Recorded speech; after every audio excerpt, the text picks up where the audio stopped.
Hey guys, and welcome back to another episode of the Weekend Rundown. This is going to be a fun one because coming up on April 10th, a showcase for you at the Big Top Brewers Collective. I'm actually here with one of the comedians today, a friend of mine, Sean Boucher. What's going on, Sean? How you doing, man? Thanks for having me. This is nice. Yeah, man, I'm glad you're here. Yeah. Fuck yeah, dude. I've got to do yours a couple times now, so it's nice to have you over here. Get you on my podcast, you know? Yeah. Maybe I can get my South African numbers to grow. Need the clicks. That'd be my nice. boys. Yeah, man. Yeah, they listen to you. I want them to listen. You need to be like, hey. That was so wild because it was like the Spotify wrap up, and it was like shows like all the listeners in different countries, and I was like, South Africa won. You're like, I was like, who the hell is listening to this? It's me and Gleb basically just talking shit. Right. And they're like, wow, these guys are awesome.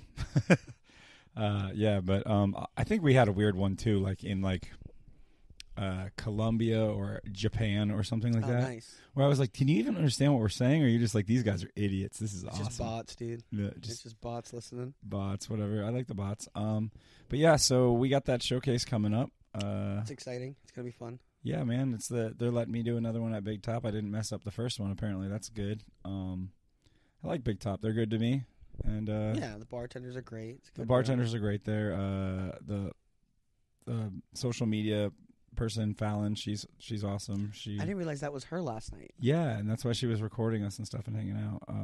I don't know if maybe you didn't see, but she handed me flyers because I asked her for flyers for both the show and more for the open mic because I was kind of like, the open mic, we need to, like, even if it's old school, put some flyers out in random places. So like a record store, like a Starbucks in the area. Or any place that'll let us, like, even if, like, just put on their bulletin board, you know, a library. Do Starbucks still do bulletin boards like that? I don't fucking think so. I can ask my brother. He's a GM of one. There's some places that could be cool and would let us put it in their window, like businesses like around there, knowing like, hey, like they don't have food there on Mondays. Like if we post this, like they can go to that and then come here, or come here and then go to that. I don't know. Yeah, that's just my way of thinking. Well, that's comedy. You know, you got to think outside the box. You got to do like the dark. Just like, not talking about Big Top, but you got to do like the dark, like the mic that I host, like on Tuesdays. They moved us upstairs, and it's a dark fucking room, right? With just comics. Then you work your shit out there, and then you go to the actual clubs. Because like last night, that was all new. Right. I noticed that. I scared the blind man away. Didn't like my crossing guard bit. That's so. That's the funny thing is there's a blind guy regular at Laugh Out Lounge named Larry, and I almost made a joke about Larry, but no one would have got it except for like me and Jokums and Nate, and like it would have been like, okay, cool, that joke was for us. I was there the night that Jokums was talking shit to Larry, and nobody. Oh yeah. Show. He's like, Larry, if you don't shut the fuck up. He almost called him like called him Steve at first. Yeah. Oh my God, he's fucked up. Jokums loves it. He loves trolling people that can take it. Yeah, that's what Jokums likes to do. We love you, Jokums. I know you don't listen to this, but if you ever do, you're gonna troll the shit out of me. Yeah, it was so funny last night. Like, people weren't really like. I don't know. When I go up there to do the sound check and I tell people that we're doing a comedy show in 30 minutes, I don't really like hype up the room. Maybe I should. And Jokums was like, "Yeah, I'm so excited." I was like, "Thanks, bud." What did he say? He was like, "I'm so excited." Like, like obviously being sarcastic. I was like, "Cool." Well, thanks, buddy. Speaking of hosting, I wanted to mention this to you last night because last night, a couple comics, whenever they would get a big laugh, they would say, "Put me on a show, Drew." Oh, immediately. And the third time when Martin said it, you were like, "Why does everybody keep fucking saying that to me?" And I wanted to tell you, I was going to talk to you about it last night, but I wanted to save it for tonight. That's the position you're in right now because these showcases, yes. It's a showcase in a brewery. Right. It's not the Kevin Bacon Theater. It's not anything cool. Well, no. I mean, it's the little milestones. Like, when you invited me onto it and sent me the flyer. Yeah. I sent the flyer to my dad and was like, "Who's the loser now?" So it's like it's those little steps. Right. And that's the position you're in now. So I know that you didn't, but you can't take it personal. No, I mean, I wasn't really taking it personal. It was just, I even told, because Martin came up to me, and he was like, "Dude," he's like, I didn't mean it like that. And I was like, Martin, I took it too much, and I had to like give some back. We're all joking. I'm joking too. The fact that he was the third one to say it, though, like I said, adds to the joke. I know. Like, oh, I got a good laugh. Put me on a fucking showcase, Drew. Like, you're in that position. For lack of a better word, you're in a position of power now. I know, and I don't want that. I don't. You should want it. It's a good but I don't step. want. I guess that. But I meant like sounds so stupid. I just want them to still just want to be my friends.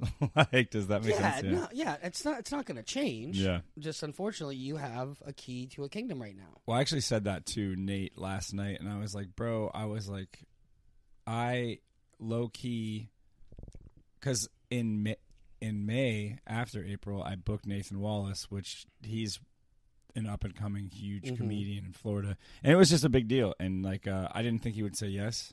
I even took a personal pay cut to hire him to do it. Yeah. But I didn't care. And I was just telling people who I thought were my friends, like, hey, he'll be here. And they're like, let me get on that show. I'm like, it's already booked all the way, though. Yeah, well, that's... like, that's where we're like fucking...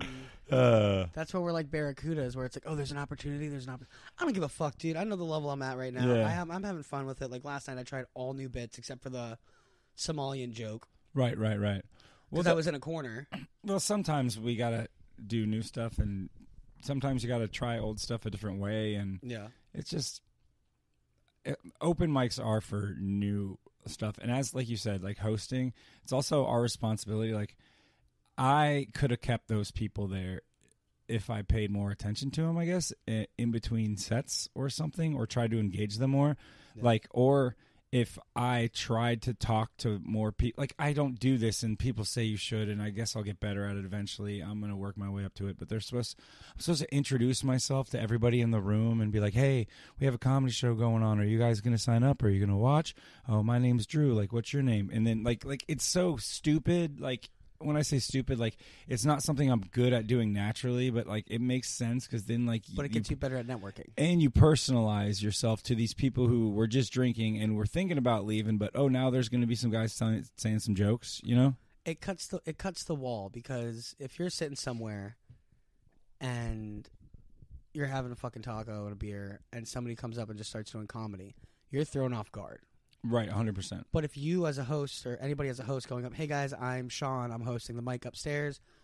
If you want to come up, more than welcome to. We got like 7 or 8 great comedians. We're all working out some stuff. It's always a good time. Right. You'll probably, if there's 30 people in the room, you'll probably draw 6. Hopefully. Which is fine. Mm-hmm. It's just, it's always hard, like especially in Big Top. Well, it's harder for you because, like you said, you got to get them upstairs. Yeah.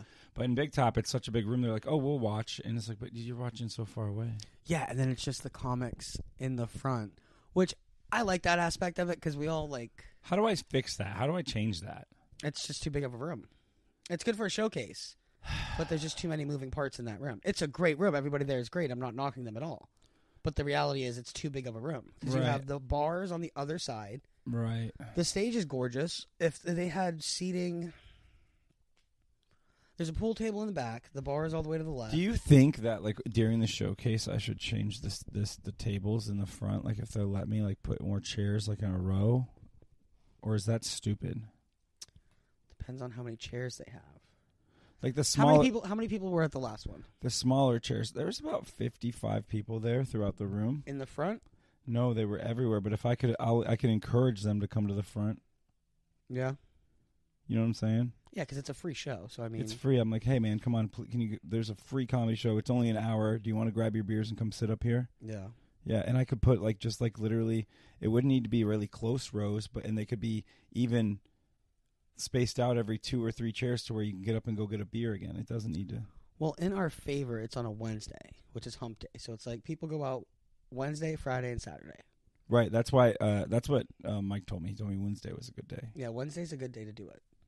Monday is against us because it was the day after St. Patrick's Day, and it's nobody Monday. ever wants to go out on Mondays. Yeah. It's really just us hanging out there, which is fine. I have a good time with you guys, honestly. Mm-hmm.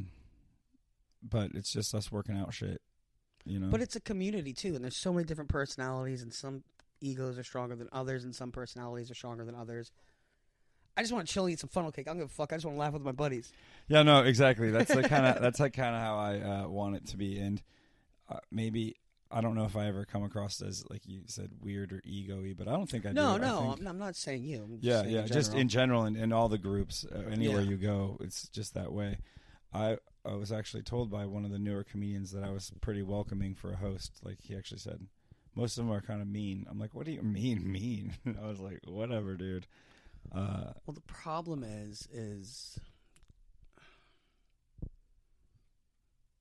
like I said that one joke one time where somebody's like, what's it like to be a stand-up comedian? It's like the scene in Forrest Gump when he gets on the bus and nobody will let him sit with him. Right. But we're all retarded. Yeah, no, for lack of a better word. Yeah. So you go to like Tampa or you go to St. Pete and they're not cliquey, they just know each other because they've been hitting the same rooms, just like us down here. Right. But okay. the closest big scene for us is in Tampa and St. Pete. Because it's a bigger city. Right. So they're all hitting the mics constantly, and that's where like people get bumped and like.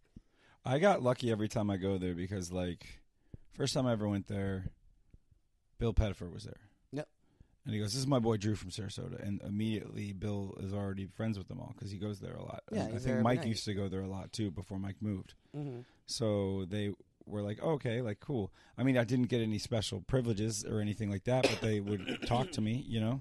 But it's like the mafia. He's a friend of ours, right? And they still remember me, you know. Like even though I think I took a 3-month break from going there, 4 months break, and a few people were like, "Drew, right?" And I was like, "Yeah."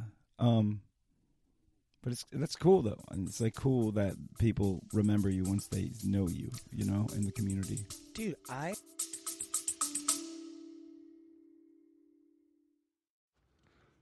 Guys, if you're liking and enjoying the episode and want us to make some more great content for you, you could go down to the bottom and click support the show. It's either like a one-time $3 charge or you can give $3 every month, and that would really help.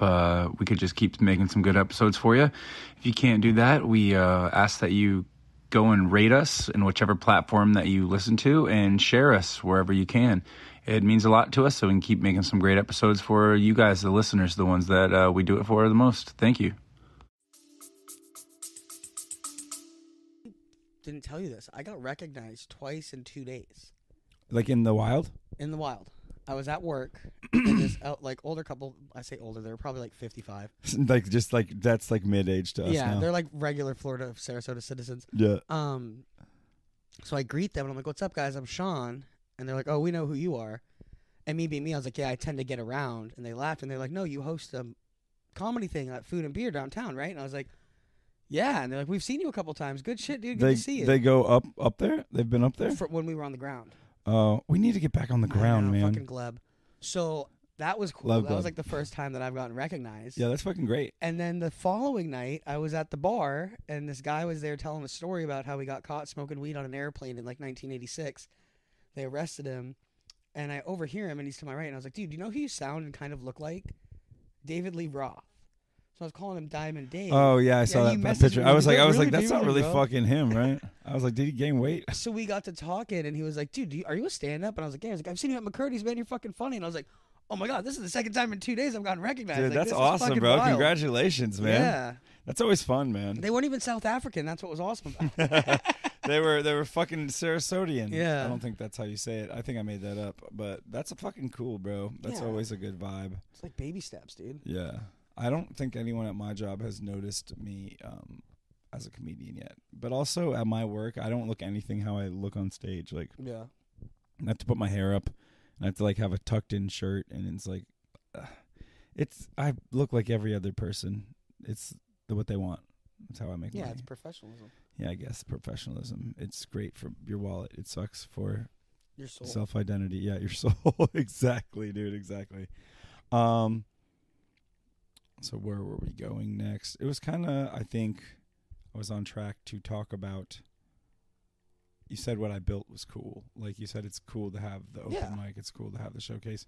That was another thing I was kind of thinking of because I'm moving in 5 months, so like losing what I built kind of sucks. But like, also I kind of thought. But then you hand it off to Martin, or you hand it off to Casey. I give it to somebody who cares. That's what I was thinking. Yeah. And also like if you stay to keep it and grow it longer, then you don't go somewhere else to get something newer. You don't get to grow. Yeah. But also like I think I can have another open mic within 6 months after I move, you know? So. Oh yeah. I mean, it's New York, dude. We're gonna be fucking like.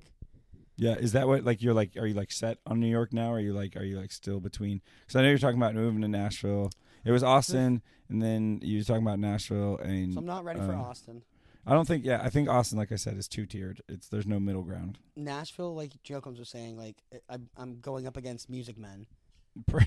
I mean, Ralphie May did have fucking success out there. Like, there is a comedy scene, but yeah, it's smaller, but yeah. In my personal life, in my personal state right now, I was talking to my stepmother about my choices, and she's like, I think New York was the best move for you because you won't be alone, you'll be around friends.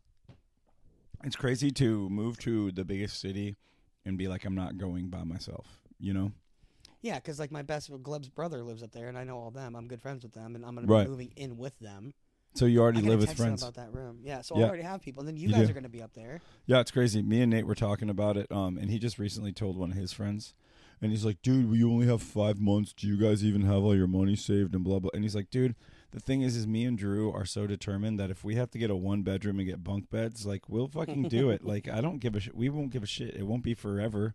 Like, you just have to get there and start it going, you know? Like, whatever you have to do, you do. And then a year later from that, you're like, it didn't even matter. That's so far in the past now. Dude, remember when we had bunk beds and we were living off fucking right, dude, ramen noodles? It's the same shit we're doing down here, just in fucking New York. Right, and that's one of my favorite things is when people are like, do you know what the rent is up there? I go, do you know what the rent is down here? Yeah. And they're like, oh, well, the cost of buying a house up there is more. And I go, the cost of buying a house here is slightly less. You are correct, but I can't afford either. So why the fuck would I buy a house in New York? Yeah. When you do that, when you, I don't know, you're like an oil baron in another fucking country, and you're like, I want to have a New York house to have it. Yeah. But also the tip to minimum wage is higher up there.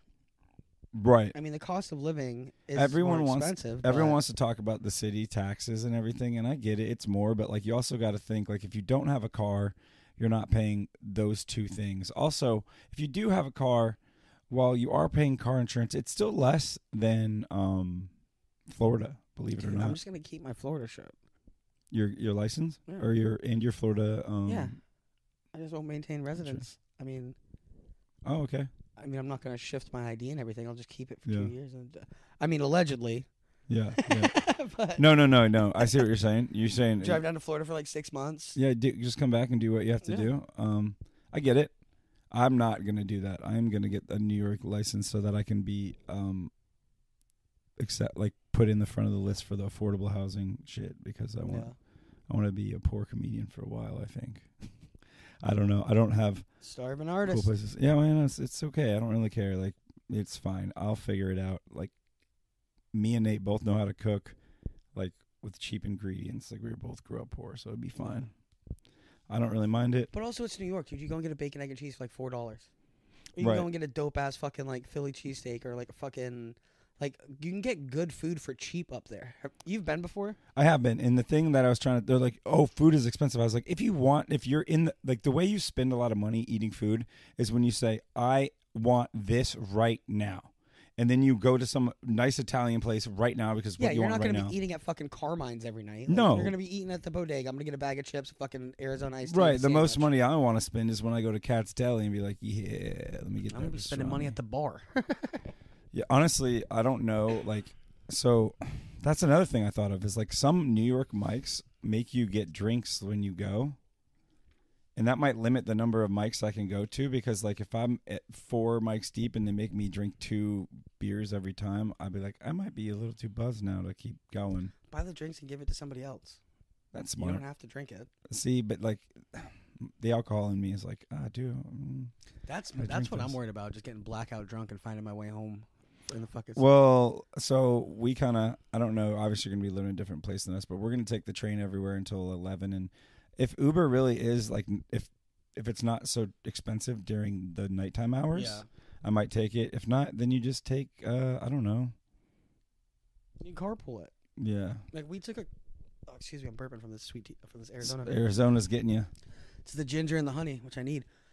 Dude, if you fucking carpool, you guys are going to be living together. We took a cab from Times Square to Bed-Stuy. It was like a 25-minute ride, 30-minute ride. It was like $45. Right. Well, but I also had 4 other people in the car with me, so it was like $11 for everybody. Right. Okay, well, that makes sense if we have a lot of comedians that are going to the same spot. I mean, fucking Uber pool. Like, I'll go back to to Brooklyn together or whatever.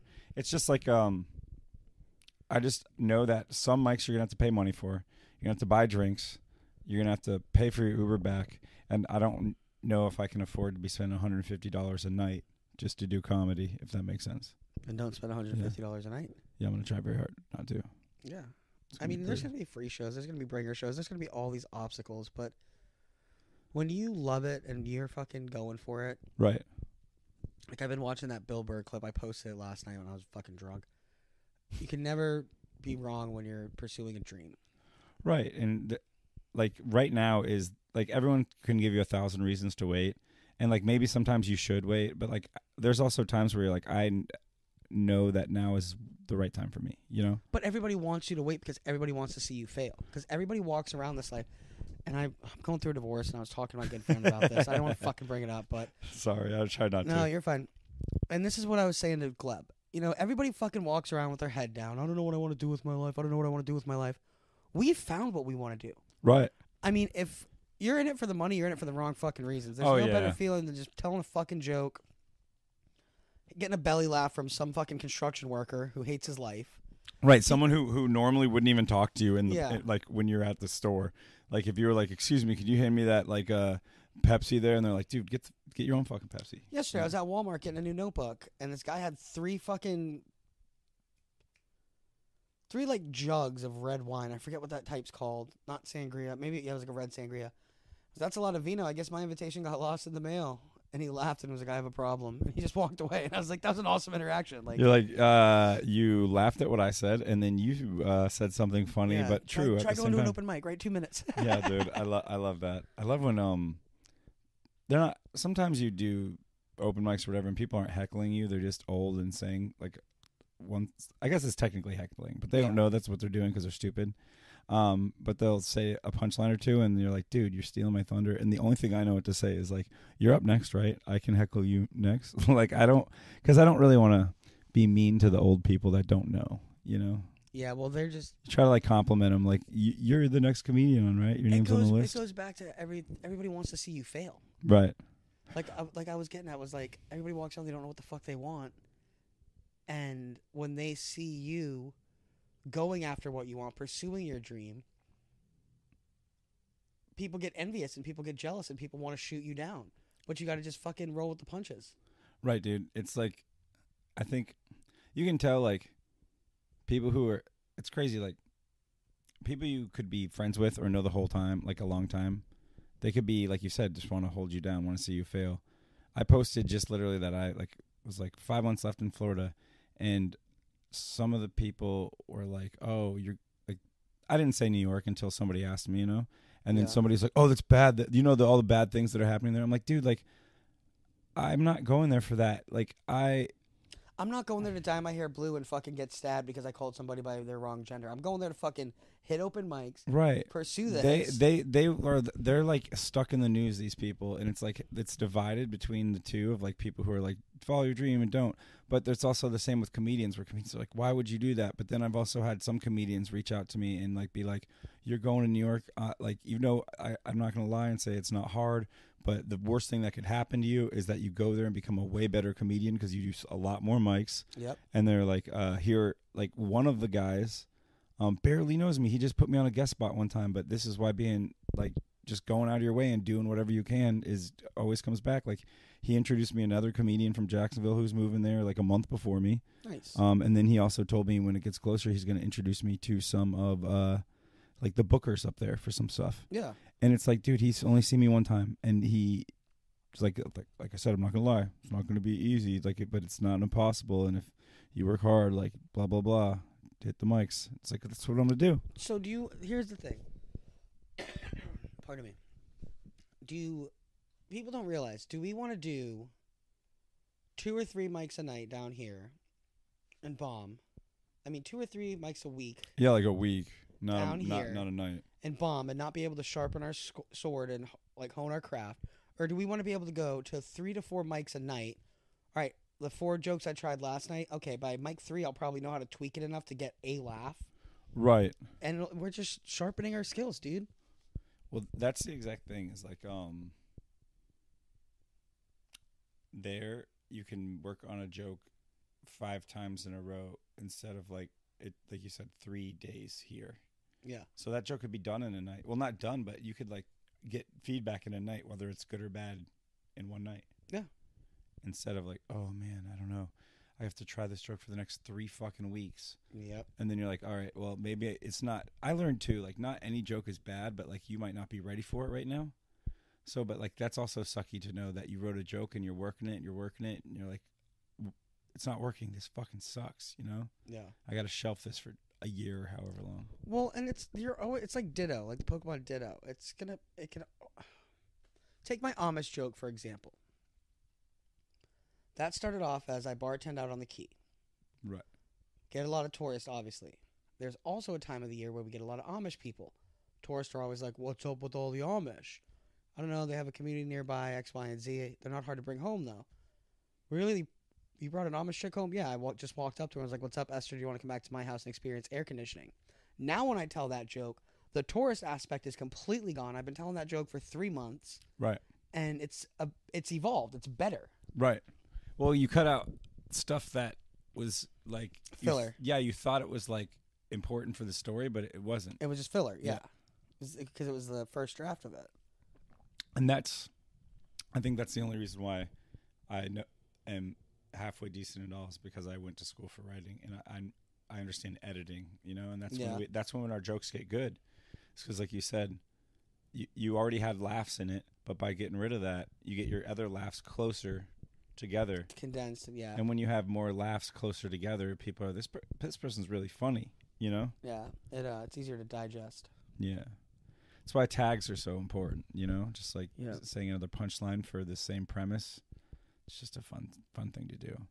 But just get to work a lot here is like, oh, I did 5 shows this week. And there, when you're like, I didn't do very much this week, I only did 3 nights of four shows a night, you know? Yep. And then you're like, I feel like a piece of shit. Well, I mean, obviously we're not going to fucking get up there and just walk in and start fucking hitting every mic. We're going to have to go to the shittier ones to get recognized to get on the better ones. I don't think I'm going to try to do 4 a night when I get there. I think when I go there, I'm going to try to go to them. Yeah. And just go up at ones that, like, I don't know, like, I'll introduce myself. I won't even, if there's 20 comedians on, or if it's like as a limit, I'll be like, hey, can I go up or whatever? But I'm not going to try to be forceful about anything. So that's like you said, I'm not going to expect to go up everywhere. Yeah. But I'm going to try to go to them in the beginning, because you got to work your way into them caring. Yeah, you know? Try to hit at least 1 a night. Right. And then try to hang out at the local spots. I was told, and I don't know if this is still a thing, but you do your open mics, but when you're not doing the open mics, like, you just hang out at the bar of like one of the comedy clubs, and like they get to know you, and you're like, I'm a comedian, and like, you know what I'm saying? You go do that open mic. You got a network. Yeah, which like the fucking ring. It used to be, I guess, you would just go to the Improv, wherever the Improv was, and just be at that bar and just hang out and talk. But I don't know that that's the case for New York, and I don't think that works for the Comedy Cellar or like any of the other places. There was 2 more that I have written down. But that's the thing. We're going to Caroline's closed. One of the meccas. Like, we're going where the Comedy Cellar is. It's not just a YouTube video. Like, I know. We're going to be there. I'm gonna try to go to as many like shows there as I can. Like, obviously, when we first moved there, it's gonna cost us an arm and a leg probably. Have you figured out your work schedule yet? When I'm there, I have not. Because here's the deal. I don't know where I'm gonna work, or that's, even though I know what my background is and my experience is, I don't know that I'll get hired right away. All right. So what you do? This is what I'm gonna do when I get up there. Right. You're a server. I'm a bartender / server. We can get a job fucking anywhere. Right.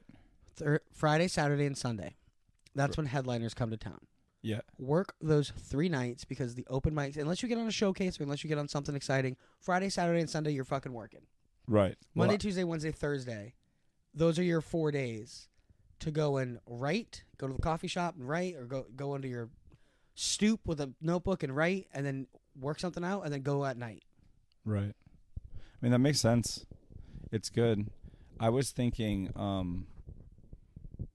I don't know if this will happen, but I was kind of hoping I would get to edit more reels for comedians once I got there networking. Yeah, if you have that skill. Yeah, I've been doing it for me and Nate and Brandon and a few others. And it's not much money. It's $50 a reel, but if you send me a 5-minute clip, I can give you 7 to 10 reels depending on how close your jokes are, you know? And that's decent money. That's $500 for 10 reels. And you don't have to post them. You'd be silly to post them all right away. No, yeah, you gotta hold them out. Space them out. But that's also another networking thing. That won't happen right away. My thought process was I wanted to get some sort of morning surfing gig. Yeah. Where I worked like literally 5 days a week serving dinner in the morning. And then like you said, Friday, Saturday, just straight up bartend. Yep. Like, and just like the dumb hours, like when you go in at like 5 at night and then leave at 4 in the morning, you know? Hate my life. But be able to do comedy every night that I'm working during the day. Yeah. And I'm a piece of shit, dude. I need 1 day to recharge a week or I just am dead. Oh yeah, no, I agree with that. Like, yeah. And my day, I like it to be Sunday, and I know this is stupid because you can make a lot of money on Sunday, but if I try to ask for Sundays off anywhere I work, in football season, it does not happen. Okay. Fuck Sundays. And I know you can make a lot of money, but what's more important, money or your fucking mental health? It's literally my mental health. I told one of my bosses like 2 years ago, I worked a Super Bowl. I said, I'm never working another Super Bowl again. Matter of fact, take me off on Sundays. What do you mean? I'm 30 years old. Let these young kids who are fucking 18 trying to learn how to serve, let them handle the fucking Sunday crowd. I'm out. Yeah, dude. And he was like, that's actually a good idea. I was like, yeah, baptism by fire. Let this 18-year-old girl who wants to be a server, she's got a taste of the money, give her the Sundays. I can go out Saturday and fucking sleep in on Sundays. Right. I'm just going to lie to every job that I have and tell them I'm working another job on Sunday and I can't. Yeah, just put me as a reference. I don't give a fuck. Yeah, and they'll be like, you already work Sunday? Yeah, I work Sunday. Sorry, no. I can't do it. I just am not available that day, so fuck them. Yeah, no, fuck it. It'll be fine. But yeah, I'll work a couple jobs if I have to. And I was honestly thinking this could be stupid, but I'm pretty sure marijuana is like legal there now or decriminalized. I couldn't tell you. But I think it is, and you can deliver marijuana to people, and that's another cool way to get people to come to your comedy shows, especially if I'm dropping weed off to somebody and then they buy their order. Maybe I shouldn't say this on air, whatever, I don't care. And I give them, I'm like, hey, I will give you some of my personal weed if you want to come to this show later. And they're like, oh, really? And then I give them a joint when they come or something to the bringer shows. Not bad. That's because I don't know anyone there. I need people in the bringer show. You know what I'm saying? And if I'm giving you weed, there's no other better way to motivate a pothead who already wants to get high and laugh. Yeah. I don't know. It could be a bad idea because I'm just gonna try it. I don't know. Is it decriminalized? I couldn't tell you because I don't smoke. I think it is. I like the bottle. Yeah, that's decriminalized. That's been decriminalized since prohibition ended. Yeah. If it's not, that'll break my heart. But I think even if it's medical, they still have delivery people for that. You know what I'm saying? Mm-hmm. And I'll still deliver it. I don't give a shit. I was thinking of having a bunch of side hustles, but I'm also thinking like really nervously about it. You know? Is it legal adult use and possession in New York City is now legal for adults 21 and older to possess up to 3 ounces of cannabis and up to 24 grams of consecrated cannabis for personal use. Yeah, so I'm pretty sure I can deliver marijuana on a bike. That'd be fucking pretty cool. On a bike? Yeah, well, that's like one of the fastest ways to get around because they made actual bike lanes for it now. Yeah. And well, that's like Alex and them. He has like the electric skateboard and Gleb and them would bike. Yeah. And Gleb would be cautious and Alex is like, dude, this is New York City. The last thing anybody wants to do is hit a pedestrian or a bicycle or a fucking skateboarder because that's such a big lawsuit. Like, right, yeah. Plus, like, the bike lane is, like, literally not in the regular lane. It's, like, I don't know. It's pretty wide, too, from what I've seen. But I'm not going to be in Manhattan, so I don't know. We'll just see what happens. Well, me and Luke are going up the last week of June. Just to hang out, or is that when you're moving there? Well, he's got a gig up there, and he's like, dude, I normally get 2 beds in the hotel if you want to crash with me, and you can look around and go and apply places. That's fucking awesome. I'm so jealous of you, dude. Can I come and stay on the floor? I'm like, I'm inviting myself to go hang out with you and Luke. Luke told me that last night you went in the bathroom and you saw my card and you're like, this is genius. And I was like, go to the bathroom. Dude, I coughed so hard I shit my pants. So I had to go to the bathroom. It was just like a fucking, hey, you got to go. It's Chipotle. I haven't had Chipotle in a while. Right. And I was sitting there and I saw your business cards and I was like, that's fucking genius. I mean, I saw a card holder there and I was like, I'm putting my cards in there. Fuck that. And yeah, and then it was like behind it is like Carlos's portable detailing service. I think he had them in there first and I was like, no, Carlos. No. Yeah. Comedy. I don't even think I put a lot in there. Maybe I put 10 or something. I took one. It's fine. I'm going to probably put more before I go. I just kind of refill them. I got a bunch over there. Yeah. Did I ever tell you when I made I made business cards for a fake olive oil company? A fake olive oil company? Yeah. Why? Why did you make these cards? You just wanted to? Just to troll people. And where'd you put the business cards? Wherever they would accept them. Meet people at the bar and give them. And I put my brother's cell phone number on it. Oh my God! So he'd get phone calls from like drunks, college kids up in Orlando at like 3 a.m. that want olive oil. Well, I told them it was like a dab. It was like a cover for like my dab business. My brother's like, stop giving those fucking cards away. Jesus Christ, dude, that's hilarious. I was like, why the fuck are they calling for olive oil at 3 a.m.? And then I was managing this restaurant, and I got our head chef, and I got a little ramekin, and I put some of our canola oil in it. I was like, yeah, this guy just stopped by with this olive oil card, and he's got this olive oil company. He says it's all pure. It's straight from Italy. The chef dipped his pinky in it, tasted it. He's like, this is canola oil. He immediately knew. Yeah. Chefs are just no fun, man. You can't trick them. You can't trick them at all. That's not true, actually. One of my good buddies is a chef at the restaurant I work at, but when he's being a chef, he's not fun. So there's that. I think it's when they're working, they're not allowed. The catchphrase on the back was, the only thing slicker than our oil is our tongues. Bro, if I saw that card, I would not believe you that anybody was trying to sell me olive oil. I was gonna do a lawn care one too called Fresh Trim. And it was going to say the catchphrase is going to be the way your lawn looked in the 70s. Oh, my God. And I found, like, a pussy with, like, grass instead of, like, the pubic hair. I didn't make that one, though. Oh. Dude, that would have been so fucking good. Is that, like, just a thing you were going through? You're like, I'm just going to make fake business Why not? cards. It's like $12 for 100. You know, you got yeah, it costs, like, nothing. It costs nothing. And I can just troll people and hand out fucking fake business cards. I was doing fake business before Tim Dillon ever thought of doing fake business, bro. That's so fucking good. I like that. That's fucking funny, man. How do you not write jokes about that? I can. I mean, you don't. Those two things by themselves are funny, but for you to sit down and think of more absurd ideas after saying one of those things would like. Yeah, but then I would be like Asher, which is one-liners. I'm more of a storyteller. But everyone is a storyteller. Here's the deal. Asher could learn from the storytellers, but you guys could learn from him. Like, if you guys stuck his little one-liners into your story, like, you do have funny stories that have funny parts. Every one of the storyteller comedians do. But when they start to make it is when they realize, like, okay, I just told 2 minutes and there was 4 laughs in there. If I just throw in, like, 3 or 4, 5 one-liners in there that go along with the story, it doesn't sound like a one-liner anymore, and there's another laugh. You know what I'm saying? And I'm not saying make them as hokey as his are, but that's still what a one-liner is for in a story. Yeah. And that's how all the storytellers who get you to laugh shitloads of times do it. And I'm not saying tell a dad joke one-liner, you know. Some of Asher's one-liners are pretty brutal, and some of them are really funny. You know what I'm saying? His abortion one cracks me up. Yes. And he doesn't give anybody any time to laugh. He's like, "You didn't like that one? Okay." Yeah. He doesn't let it resonate. No, but it's I that's even funnier. I let him be. I stopped telling people anything. Like, if that's your style, if you want to step over your own toes, that's your style. Step over your own toes.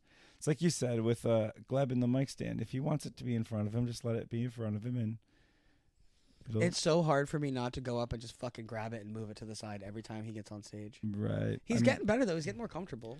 I think, to be honest with you, I've done that with Nate, though, before. Well, you've gone up and just fucking and moved it. Yeah. It's funny because there's a couple things I told Nate that he was like, no, dude, like, you can do whatever you want. And then Joe Combs told him, and he was like, fuck you guys. And then he did it. Well, the problem is yes, everybody's take and everybody's ideas are unique to them and their personality. But there is a fucking craft to it. There's not rules. Right. But, like, there's keys for success. Because the whole time Gleb's up there with the mic stand in front of him. It's not really a rule, but it also creates a barrier psychologically between you and the person, and they don't feel connected to you. And how can I believe I'm having a one-sided conversation with you instead of watching a performance, which we don't want to perform. We want to converse. Exactly. And once I started doing that more, like, I feel like you probably felt that too, Shift, where when we would do open mics, and it still happens to a lot of our friends, that when they tell a joke that's funny, but then someone in the crowd has something to say about it, they'll say something, and then you can see the comedian nervously laugh and then just continue with their joke, instead of, like, taking control back and being like a quick thing like, oh, that guy believes in Bigfoot or whatever the fuck your punchline was, And it's like, there's only like that fucking food and beer that one time. The drunk chick up above us was yelling down. I was like, really, dude? There's only 2 rules to gremlins. Don't feed them after midnight. Don't get them fucking wet. Yeah, you just, and she didn't. Don't give them a White Claw after midnight. Yeah, she didn't get it. She didn't get the joke, but that was a great joke. I wasn't as nice to you. Or as nice as you were. I was like, have you ever been to a comedy show before? Yeah, she goes, you basically no. told her, shut the fuck up. Yeah. I was like, have you ever been to a comedy show before? She goes, no. And I go, okay. Well, all my friends were being really nice. When we come up here and we have the microphone, it's when we talk. Yeah. And if you want to talk, you can come have the microphone. But until then, you just sit down and you be quiet. Yeah. You basically were like, shut the fuck up, bitch. I mean, I guess that's not nice. But hey, guess what? She shut the fuck up. Yeah, it worked. Yeah, it was pretty good. You alphaed her, bro. I didn't want to alpha her. Like, there's more nuanced ways to do it, But even her friends were like, "Hey, shut the fuck up, Cindy." Yeah. Like, I could have made it funnier, but you guys already took all the funny. Like, someone needed to be a bully. Yeah. Like, I've seen that too sometimes at shows where, like, people are being crowd worky and they're being nice to the heckler, and then when it gets to, like, the headliner, they're like, "Listen, man, I can't tell any jokes about you because they already did." So. And then they just own them. That's what it doesn't bother me, but I've been to a lot of shows where, like, the comics just hang out front and smoke cigarettes and wait for their time to go up. Yeah, it's ass. And I'll watch every comedian.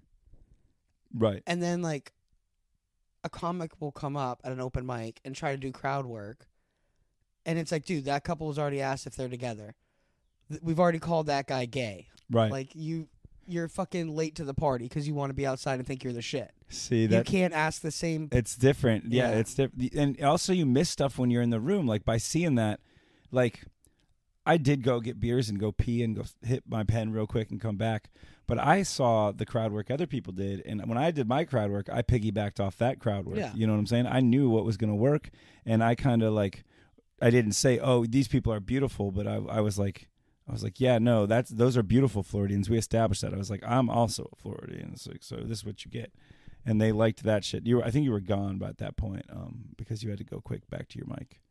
But I did pretty. I did pretty good both times I went there. Last 2 times. Well, that's like Laugh Out Lounge when the dad and the 3 daughters was there, and he had the bowling alley turkey. Yeah. And then when I went into my Michael Jackson dance contest story, I was like, it's no bowling alley turkey, but fucking notching my belt. And they love that. And they love it because you just go back. Yeah. Yeah. It's like an easy tag. I love easy tags. And I tried to explain that to Nate too. Like, maybe it's almost cheap, but I forget what book it was in. I think you read it too. But it was like, it basically said, like, you describe like if something's weird or stupid, or like if it's like dumb, like you're like, you know what I think is dumb, and then you talk about it, and then after you say the punchline, like the last one, you're like, I don't know, it's just dumb. And because you said it in the beginning, it's not even funny, but the people are like, ha ha ha, I was already laughing, and he was going to tell me why it was dumb, and now he did tell me why it was dumb, ha ha ha. And I know it's kind of cheap, and I don't use it all the time, but it's definitely something to throw in your tool belt to be like, hey, I want to punch this up a little bit. This joke just needs to be a little bit spicy, That makes sense. Yeah. I think the ones that they said were hard, weird, scary, stupid, and something else. But it's like, and then you can just kind of change those words however you want them. Yeah, you can insert like whatever words. You're talking about the pattern. Yeah. Or like instead of saying hard, you could be like difficult, and then you'd be like, this is difficult, you know. But like those are the main words, and then you can alternate those words out. But because those are like feelings. Yep, it's relatable. Yeah, relatable shit. We all love relatable shit. Speaking of relatable shit, you got a show tonight. I think this won't be posted probably till Friday. It was recorded on a Tuesday. Yep, Food and Beer, downtown Sarasota, Rosemary District, 10 to midnight, depending on the comics. It's great. Yeah. It's fun. It's a great, it's good for the community because unless we get a crowd, it's just us comics working. Like 2 weeks ago was just like therapy for everybody. Right. Like Bubs went up and just had like a meltdown. Fucking Leo. I hope Leo comes back. I haven't seen him in a couple weeks. I haven't seen Leo either in a while. I don't know. The thing is it's like not for everybody, you know, because it's not glamorous like everyone thinks it is. It's just us. It's hard. Yeah, it's a long, lonely road, man. Yeah, it's just us being bros. But, like, you go early, have a drink, come upstairs, watch us, don't watch us. That was the thing I was going to ask you. Is like, you got this mic thrusted upon you at, like, the worst possible time, right? Like, like bad shit happened, and then the host quit. And it was your responsibility. All the bad shit came down on your shoulders, even though it didn't really. Mm-hmm. But, like, that's how it's perceived. And it's almost like... Is there no road to getting back downstairs in the main room, or is there like no way for us to promote that better upstairs? Are they like trying to push us out? What's happening there? I don't know because I don't talk. Every time we go there, it's a different manager, so I don't really have a repertoire with any of the managers. Don't you know Mike or no? I don't know him. I got his number through Jim when I was in. As soon as I landed in Mexico on my vacation, Jim was like, "Hey, he's gonna move us upstairs because somebody complained about a joke," and I'm like. Dude, he had signs posted. It's a comedy show. And he's like, right. I understand that it's a business. But literally the Tuesday before that, we had like 36 people in that room. They made fucking money off of us. Right. And then one person complained because of a rape joke.